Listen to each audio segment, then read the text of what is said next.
Good afternoon and welcome to our first webinar of 2025. We are so glad that you took the time out to join us on today on our discussion on human trafficking. We've been doing this for quite some time, but always trying to throw in a different perspective and kind of connect the dots. And so human trafficking is connected to so many different things. We have a wonderful presenter today, Marilyn Zigmund Luke, and I'll introduce her.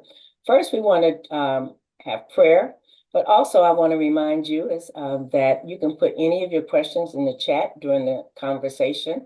We will make sure that at the end of the presentation that we will have time to do questions and answers and hopefully get all those burning issues that you have on your mind answered on today. So as always, as we start off in our webinars, we are going to start off with prayer. I have a prayer for the end to human trafficking that's shared to us by the Sisters of Charity of St. Elizabeth in Covenant Station, New Jersey.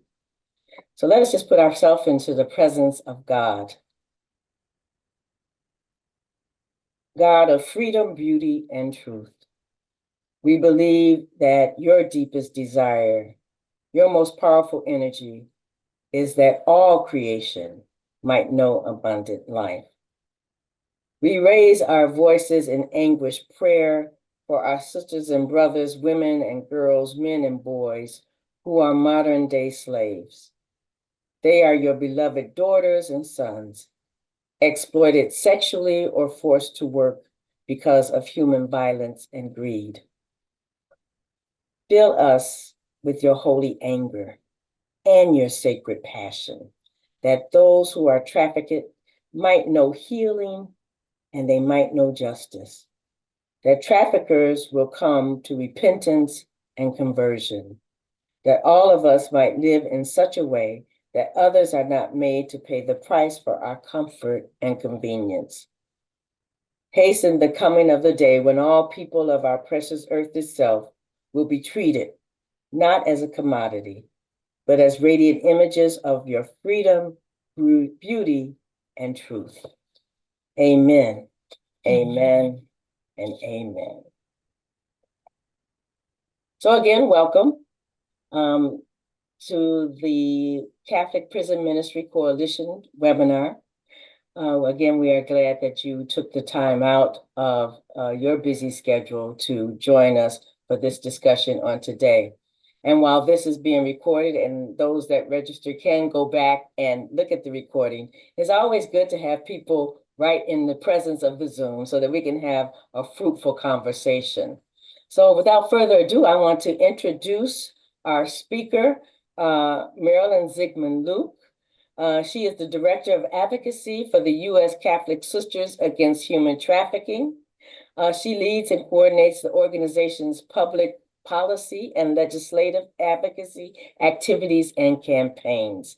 As the Advocacy Director, she serves as a visionary, adaptive leader who models the UCSAHT mission's vision and values. Marilyn has worked with all levels of government for over 25 years of professional experience in both public and private sectors. She earned a law degree from Capital University Law School and a bachelor's degree in political science from King's College. She is a licensed attorney in the District of Columbia and the Commonwealth of Pennsylvania. She resides in Maryland and with her husband, Bob, and her son, Aiden, and their new puppies, Patches and Goldie. And so again, let's welcome Marilyn to her and let her do her presentation. Thank you, Marilyn, for joining us on today. Well, Kim, thanks so much for that nice introduction. And I want to thank Courtney and Kara for all of our preparation getting to today. I wanted to come and Courtney asked me to speak about sort of three components of human trafficking. One, focusing on migration. The second part to talk about prisons and jails and how you can have trafficking inside and outside those facilities. And then I wanted to talk a bit about advocacy. So once we talk about what some of the issues are, what we can expect in terms of advocacy for this year coming up. I want to just take a moment for those who aren't familiar with the Alliance to End Human Trafficking. We were founded by U.S. Catholic Sisters, and we are a collaborative faith-based network. We have well over 200 members at this stage. And what we really serve as is the national public voice on the issues of human trafficking specifically, and we are the voice of U.S. Catholic Sisters. The organization started well over 10 years ago, and we really see ourselves as a mustard seed ministry.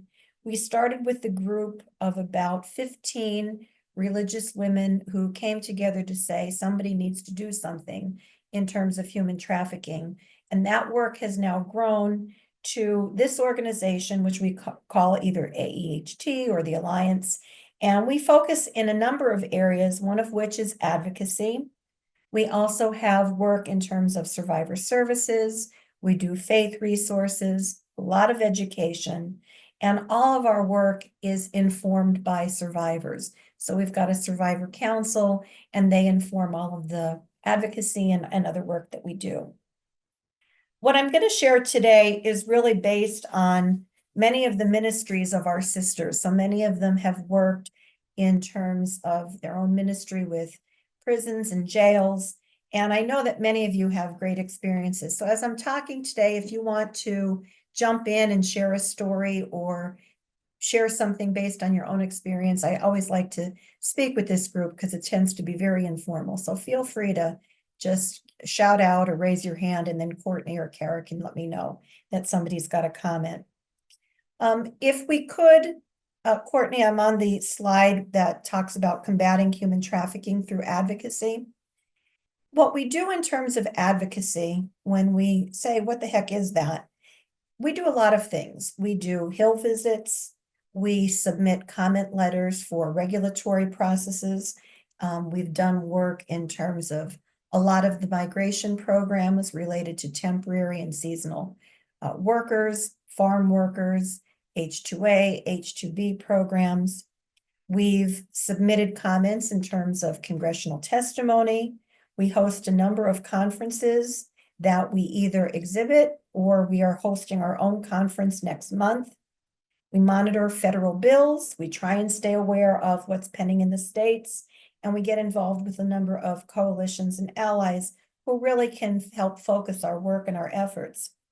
Now, in terms of what we do, we focus primarily on federal. We do get involved in state. But as I'm thinking about advocacy and getting involved in this discussion, I thought it would be helpful to just sort of level set it on really human trafficking is thriving and why. And we always say that traffickers thrive where vulnerability is high, where options are limited and people are vulnerable. And most of what I'm going to talk about today involves primarily sex trafficking and labor trafficking.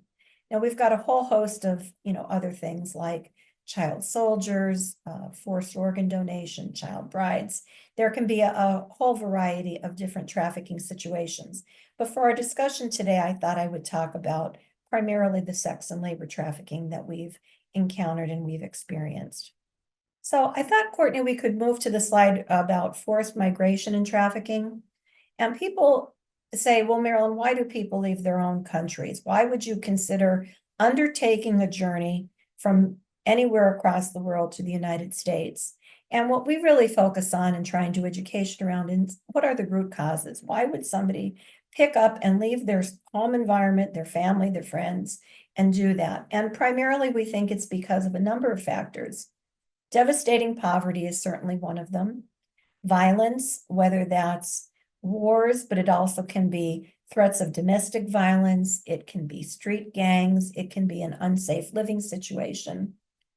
Wars and environmental disasters also cause a lot of migration. And of course, government corruption, where there really are limited opportunities where somebody can live, really, and thrive. So when we're talking about human trafficking, you always hear the words, there has to be force, fraud, or coercion. And that is really a way to try and get a victim in control, try and get them to do what you want in terms of their trafficking situation. And oftentimes it involves tricks and fraud in order to entice somebody into those situations. So when we're thinking about migration, oftentimes there's this hope for economic opportunity. If you come to the US, you'll be able to get a job and send money back to your family. We talk a lot about what we call the Romeo situation or the romance. These really target vulnerable people who are isolated, alone, may not feel good about themselves, have low self-esteem, and they're looking for somebody to love them. So in a variety of ways, they can come across somebody who they think is a boyfriend or a girlfriend. They think this person loves them, but really what it is, it's just a method to get somebody to trust them so that they can then be manipulated in terms of human trafficking. We also have a survivor on one of our survivors is on our council, and he was trafficked from Africa because his family believed that they could trust a friend to bring him to the United States for educational opportunities. They thought by giving their child up to this person, he could give them a better life here and end up, getting the person educated, which wasn't available in his country. What it ended up for him was years of abuse and being held as a domestic servant, and was only found out about his trafficking situation through a teacher who eventually adopted him. And he is a survivor now and does a lot of speaking for us. I also think a lot of what's told, or I guess I'll say sold to folks in other countries, is this idea of the American dream, that this is the country where anything and everything is possible. And this is displayed either in terms of advertisements, TV shows, movies that they might watch. And so this is sort of considered this dreamland that you can come and have, anything that you really want. As long as you work, you can accomplish these things. And while that's true, when you're dealing in terms of migration and trafficking, oftentimes that's simply used as a method to trick you to leave your home country and come here. And of course, we have to talk about escaping persecution and discrimination. Many people who are with the LGBT community, who are being persecuted for religious reasons or political reasons, they would come to the United States and have to, counter that long journey. So in terms of raising awareness about this issue, the Alliance and the National Advocacy Center of the Sisters of the Good Shepherd got together well over 2 years ago, and we decided that we were going to try and raise awareness and do federal advocacy in terms of some of these issues and bills. And I think, just to give you a perspective of the types of things we were focused on, we were trying to get the Trafficking Victims Protection Act reauthorized. That's the foundational law in terms of human trafficking that really helps us identify as a country what's happening with other countries where we give money in terms of US aid. It sets up grants for survivor services. It helps identify different educational services, different opportunities for survivors to recover. And that law needs to be reauthorized every 5 years. Unfortunately, it didn't make it through last Congress, so that's something we're going to continue to work on this year. We also focus heavily on unaccompanied minors, and we were working on some legislation that would create a children's court that could be used for children who were here without a parent or a guardian, who could be used in terms of the court system as identifying as sort of a stopgap measure as to whether or not there was trafficking involved, and that judges and lawyers would be trained to help identify those situations. And we also had legislation that we supported in terms of work authorizations for asylees. So if someone came to the country and was seeking asylum protection, that within a very short time period, they would also be given a work authorization so that they could begin to support themselves and their families. Now, when we're talking about migration, I thought it would be helpful to sort of give a personal perspective in terms of one of our sisters who interviewed a woman, and I thought I would share with you her background and what eventually became of the situation. I think oftentimes when you think about migration, it's easy for us to say, gosh, why would somebody undertake that journey? You'd have to be crazy to do that. So I wanted to just share this to highlight some of the struggles and the challenges that people are facing and what happened with her individual situation. So one of our sisters worked with a woman who was 29. She was single. She had a fifth grade education and she lived in Honduras. She was a single parent and had a 4-year-old daughter. Her family had a history of drug use and domestic violence. Her father had abandoned her family when she was very young, and her mother had worked hard trying to support the family through selling corn donuts, but essentially it was a very extremely poor living conditions that she was in.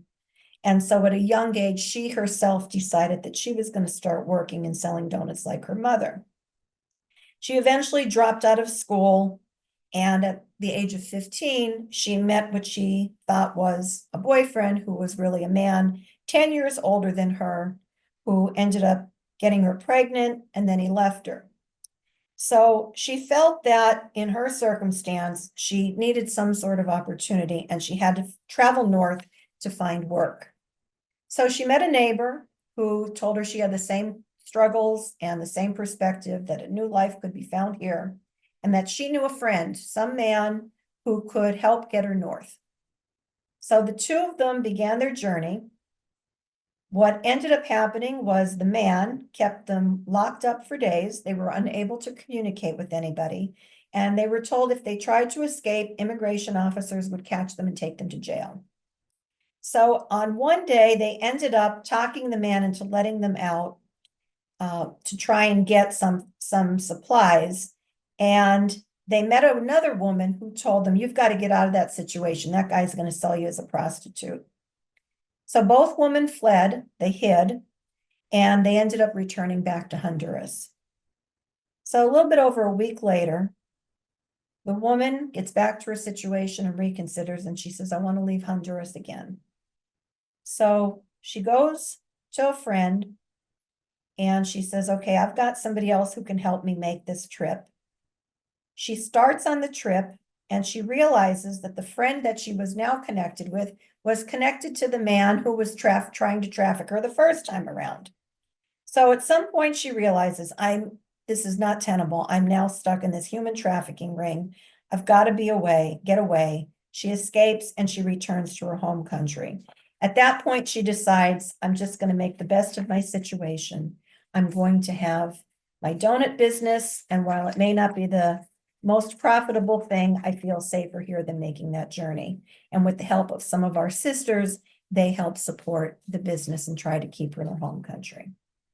So I offer that really for one person's perspective, one person's situation, and you can certainly imagine how desperate somebody has to feel in order to try and come to this country. It doesn't always work out that they get here, and there are a lot of stumbles and hurdles along the way. So how does that translate to detention facilities, jails, prisons? I think it's important to note a couple of facts. One, traffickers across the US have been looked at, and they use very similar tactics to try and recruit individuals from prisons. And based on some research that was done, it seems that recruitment in terms of human trafficking, it occurs primarily during the first 30 to 45 days of incarceration. And so a former pimp was quoted as saying, jails and prisons are good recruiting places because they come out of jail and they have nothing. They have nowhere to go. They have no family. They don't have any money or food. And girls that are in jail often say things like, hey, my guy wants to talk to you. And the next thing you know, somebody's putting money on your books for commissary, trying to get you enticed in that way.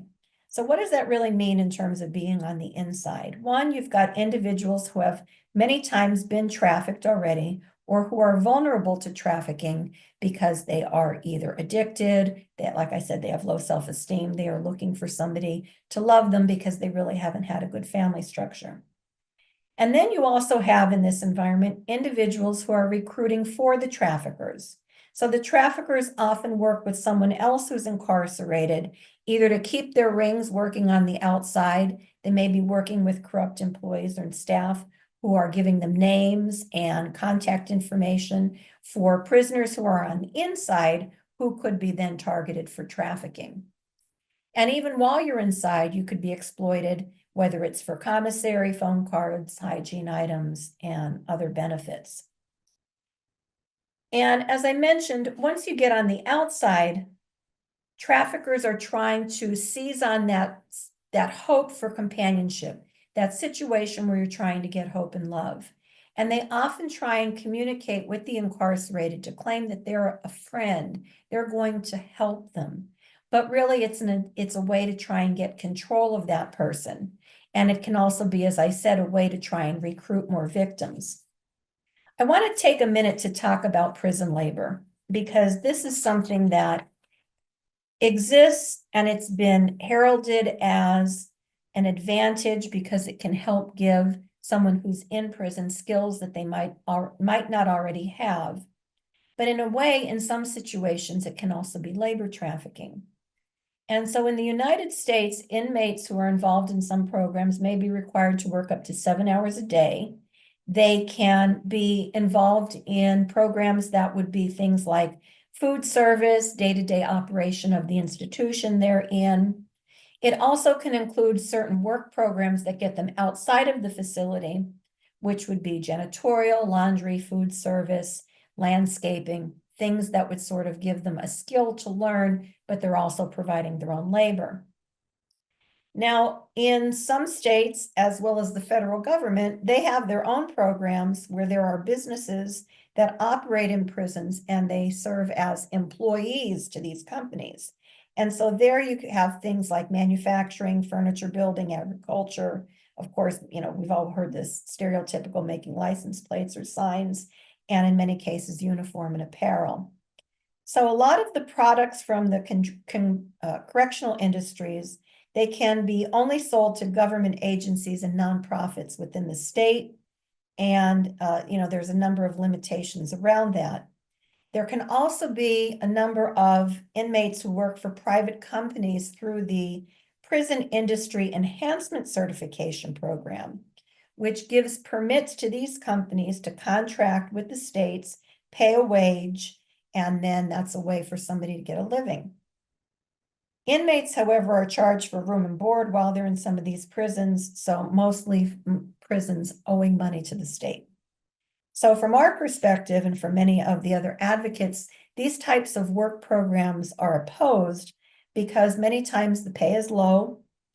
In some situations, there may be no pay at all. And it can be a way for states and governments and institutions to get access to low or no cost labor. And one of the things that I find quite challenging is what we call the for-profit prison system, which essentially houses over 8% of the prison population in the United States. So there was a movement many years past to try and make some of the prisons less for the public sector and move them more into being run by the private sector. And that's actually turned into a for-profit model. So it can be very difficult for somebody in that situation to complain. You're not going to, because you're not going to get anywhere. You might surface in terms of repercussions. So there's that challenge as well. So if we could talk next about, we've highlighted some of the exploitation in and outside of detention facilities. I think it's important to realize that once you're in the detention facility, you're prone to that grooming, you're prone to that identification. You have nothing, you might be giving up things for commissary or some other benefits. Now you're getting ready to be released.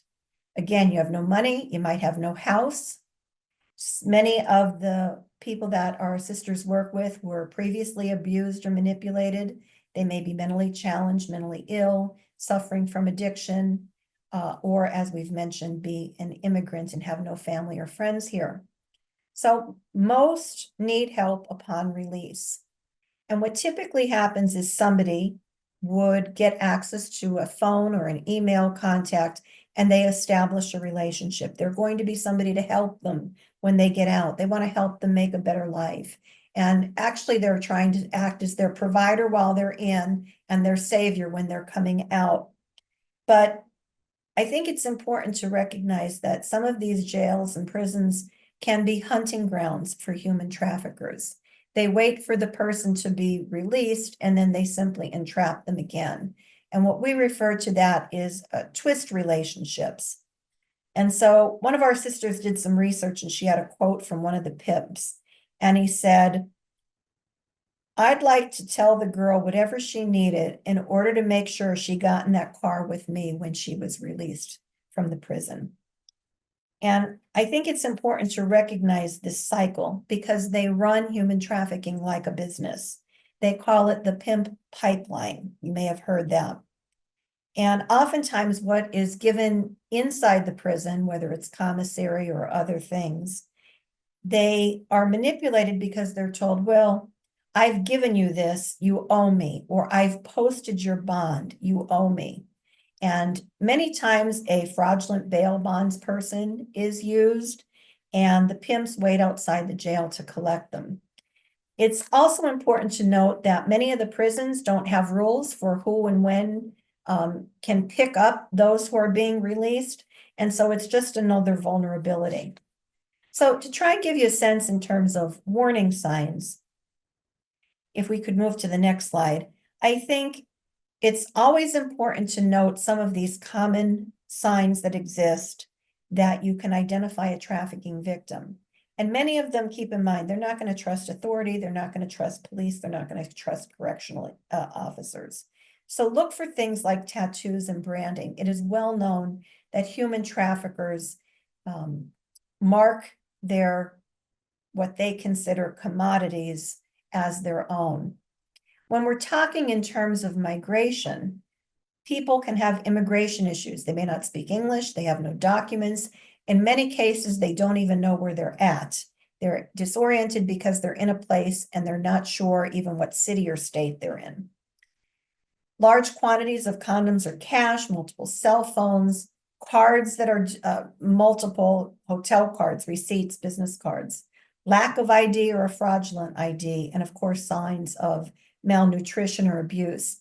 The thing that I think is most important here for labor trafficking is if there's evidence of employment with an employer who has a history of trafficking or abuse.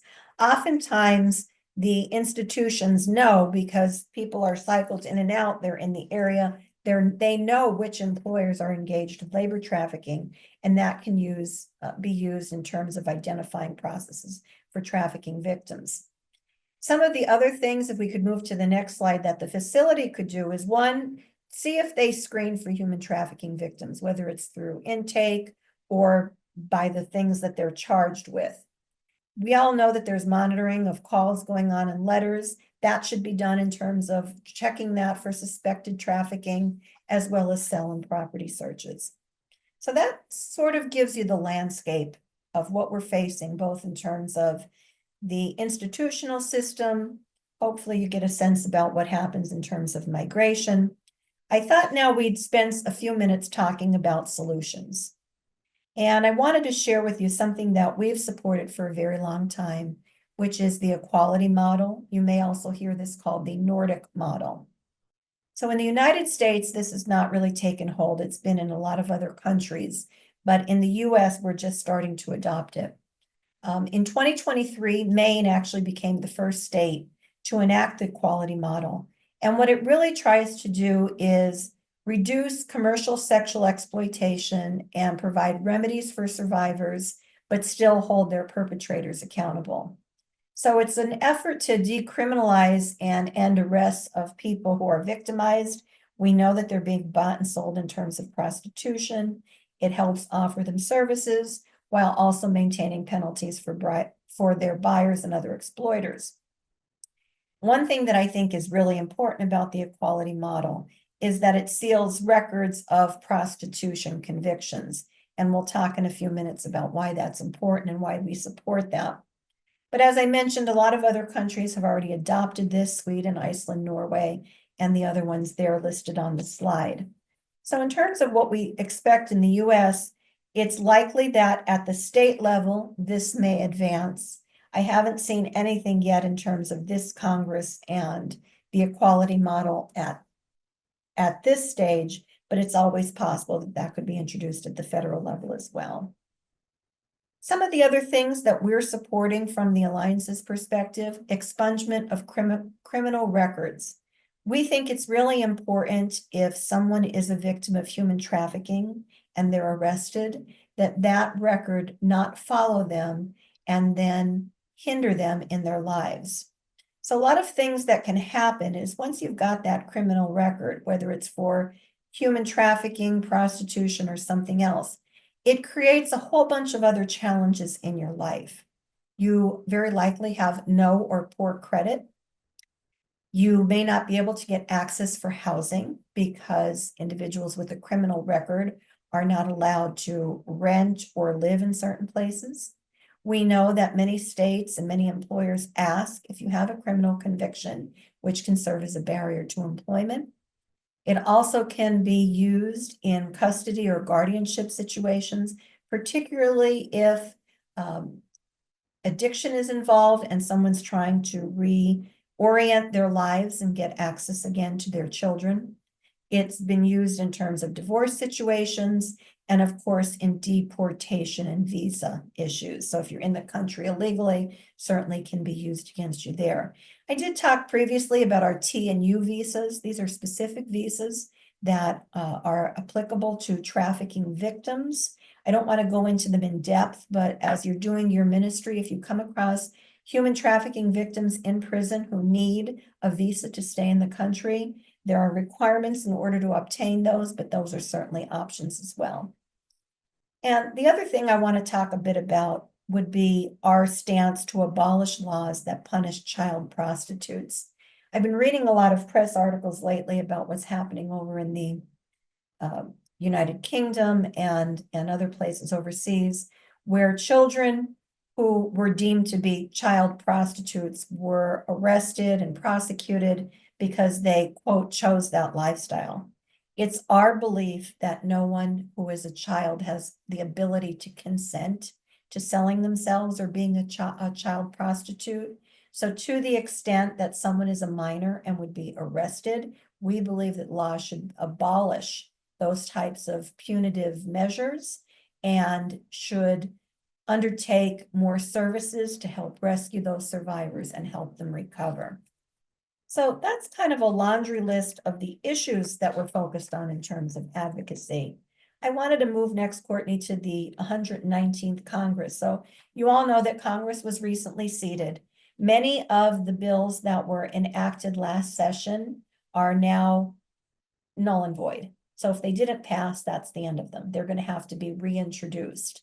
And as of today, there's not a lot of activity in terms of bills on this topic, but we do have two, S-48 and S-61. Both are bipartisan. Both are coming out of the Senate. One is intended to establish a federal grant program to combat smuggling and trafficking of children and young women.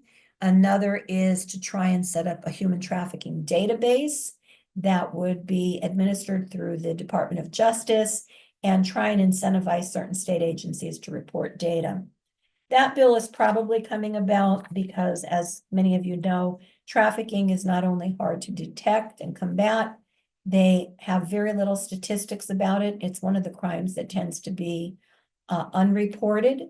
And so I think this database is an attempt to try and combine what data elements exist so that we can get more information in terms of what's happening within the United States.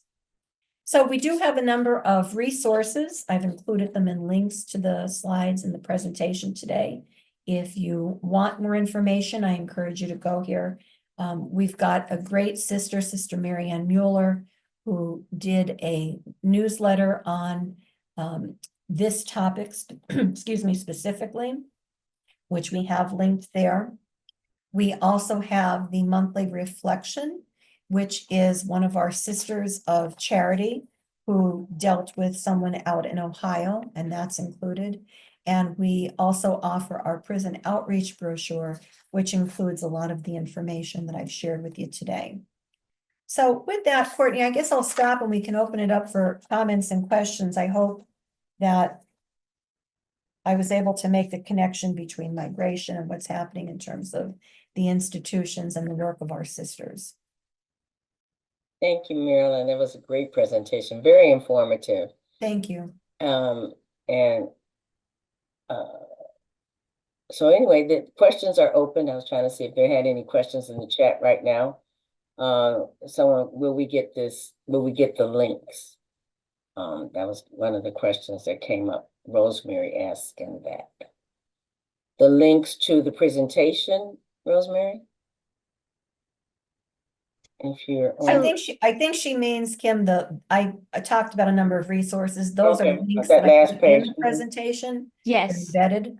Yeah, I took a picture, but then I couldn't tag onto the link to get like the PDF, the brochure. I'm okay, Courtney, with sending the slides after today, if that's allowed. Okay. Great. Great. Joanne said, excellent presentation and thank you. Thank you. If there are any other questions, I mean, you can unmute your mic. You don't necessarily have to put it in the chat, since we have a few minutes on today to entertain any questions. Well, I'd also encourage folks, if you've seen issues yourself and you want to share different scenarios without mentioning specific names, I'd be very interested in hearing that as well. And while we're waiting, Marilyn, do you think that with this new deportation coming out of the new administration, that you're going to see more trafficking activity? Thinking that maybe the traffickers are going to try to take advantage of those that are potentially might be deported and try to entice them into getting into, trying to save them in some way from the deportation. You know, I hadn't thought about that, Kim, but I think that that's a very fair point. You're talking, I guess you could have somebody say, well, I'll help get you back to your home country before somebody gets deported. Yes, that certainly could be a possibility. And I know when we talk about trafficking and migration, folks tend to focus a lot on the border. From our perspective, it's really about the whole process. From the time that you leave your home to where you're going, you get here, then you're going someplace else. You might not have somebody to go to. Maybe you do, maybe you don't. And so there's vulnerabilities all along that route. And you're right, we always think about it coming to the country, but in this situation, yes, it also could happen going back. And then if you're going back to your home country, you might not have the legal remedies that we do here as well. Exactly. That's why I would mention again, if folks are aware of individuals who have been trafficked, those T and U visas are a good option. You do have to work with law enforcement in order to get the T visa, but it's certainly worth applying for and pursuing if you run across somebody in need like that. Any questions, any at all? Lucy, do you want to say your question, or she put it in chat? If a trafficking victim is also undocumented, will a person be flagged by ICE? Well, I think that's a good question that we'd have to do some research in. My hope would be that if ICE identifies somebody who's a trafficking victim, they would handle them differently. And depending upon the age, of course, either offering them the ability to stay and recover, offering them additional services. If they're a minor, I guess ICE would have to take additional steps. I don't know of a current policy now for that, but I'm certainly happy to look into it and see if there's any directive put out by the agency for that. And now that you mentioned that, if there's not, that certainly would be something that we could potentially do a letter in terms of advocacy, asking for trafficking victims to be treated differently.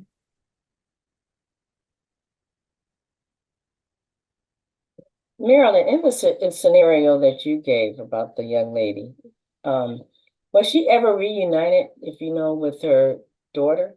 So she had Yes, yes, she ended up back home with her daughter, Mhm. and last we heard that, she was trying to make a living with her business, but she had decided she was going to stay there, not take the journey again. Mm. Great. Any other questions?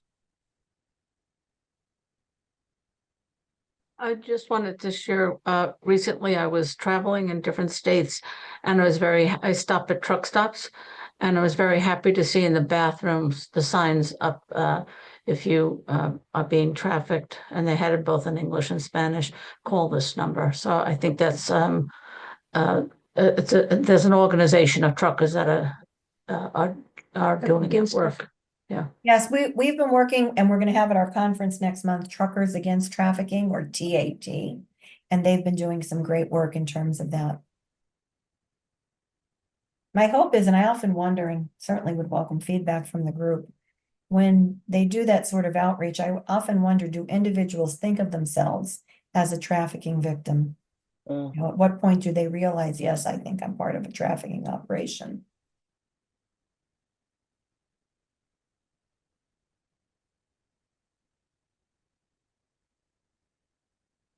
Okay.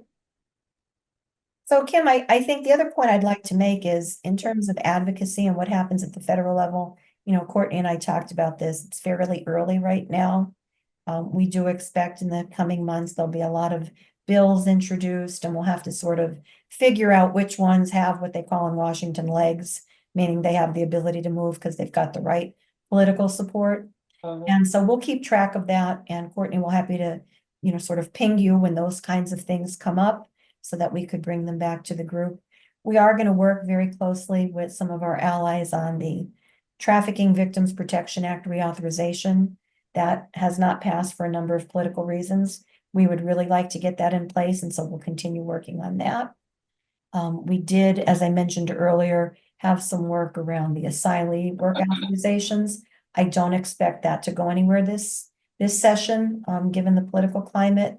The Children's Court, I think, is sort of middle ground. It's possible we might be able to make some headway there, but we just have to wait and see what gets reintroduced. A question. Hi. Hi. So, my involvement with the ladies is more for like on a Sunday visits and things. Do you think they target more the ones that are they have a date that they're leaving? That I'm pretty sure I'm thinking they wouldn't target people that are there for long long term. Like a lot of them, there's no telling when when they're going to be leaving, but possibly on the inside, then like you said, that, oh, I have a friend that can help you. So you think they Yes. would be targeting more the ones that look like they're there for a short time? Yes, or particularly when their release date is coming up, because that's how they sort of keep what we call the Cycle. pimp to pipeline going. Yeah. I appreciate this training, because it's not something that we were looking that I personally watch for. I think we just watch for, or is there bullying, but not really thinking about, is somebody trying to reach out to them from the outside? And it is Yes. true, a lot of them have no family, and so yeah, that would be a situation that if somebody who's picking them up. And so we're caught in that we can't do that interaction with them. Either we're the ones that visit the prison, or there's a group that deals with them afterwards that has that communication. So Yeah, anyway, it's an interesting scenario because now with, social media and electronic communication, but it also can be done by phone and letter, I guess, too. Particularly when you're in the facility and you have somebody say, oh, well, I know a friend who can help you. Of course, you're going to go with that. Might not realize, hey, this person could be getting me involved in trafficking. And when you are released, a lot of times it's somebody contacting you. You've got that distraction from your day-to-day life because you've got somebody to talk to. And then that person says, well, sure, I'll help you get back on your feet. And then you essentially go from one prison to a different kind of prison. So any ideas that you have, Rosemary, in terms of advocacy that we can do around that? I mean, I don't know that the prisons would always want to have information about who's going where. I know sometimes they do if they're on parole and have other parameters in terms of restrictions. But it certainly would be a way for some follow-up or some check to make sure that the person isn't in a trafficking situation. So if you've got any ideas, let me know. I'd like to ask a question. Sure, You go ahead, mentioned- Henry. You mentioned that the prisons are run by private providers. Some of them are, yes. So who monitors, how do they get monitored as such? Because you mentioned that, perpetrators can be from within amongst themselves. Of course, the victims become the victimizer for one. And then it is also part of the system is the staff. That means the staff who are working there, because the wages are low and all that. All this yeah, low wages or no wages, it can, in a way, people become traffickers also as such. So who monitors actually this private companies that run prisons? Oftentimes what happens is the government agency, whether it's the state or the federal system or even the locality, would have private contracts. And one would hope that there's monitoring, but I think the monitoring when you get involved with some of the private systems would not be as much as if the government was held responsible in terms of running the system. It would depend on the arrangement in terms of whether it's a grant, whether it's a contract. I know myself in my hometown, there was a huge scandal many years ago. You can watch documentaries on it. It was called the Kids for Catch scandal, where children were being put in juvenile detentions and their families were paying for this, but it was because two judges had a private company set up that they were then profiting from in terms of the children being placed in the detention facilities. A couple of the kids actually committed suicide. Many of them were interviewed years later and had tremendous PTSD and emotional trauma. And it was a good example of corruption. It was a good example of how privatizing the prison system can be used for profit, not for a good way, and how it ended up in such terrible abuse. So I share that with you because it's something that came from my hometown that people still remember to this day. And it's just it highlights one of the dangers of privatizing institutions. That being said, some would argue, well, the governments don't do a great job anyway, but I just share that with you for perspective. Yeah, I'm asking it because I think it's important as part of advocacy to be holding, these people accountable. Someone has to be accountable for what is happening inside, or else that means the system is putting, grave danger to people who gets put into prisons or jails. It's terrible. It's feeding the sharks. Exactly. That's a good way to put it. Feeding the sharks. To correct the system, because I myself sometimes I work I have worked with people who have been in detention centers, and they are run by private concerns. Yep. Migrants are being abused inside, and they cannot speak up because No, it will be worse. so vulnerable, and then they get tortured even. But they can't speak out, so no one is held responsible. Well, and that's why, Mary, we always emphasize when we do any sort of outreach that traffickers thrive where vulnerability is high, where options are limited. And the individuals who are incarcerated, it's no different. They're vulnerable. Okay, well, we are just about out of time. We thank you all again for joining us on today. We thank Marilyn for her wonderful presentation, and that was so informative. So we thank you, Marilyn, Well, thanks for for having me, taking Kim. I the appreciate time it. on today.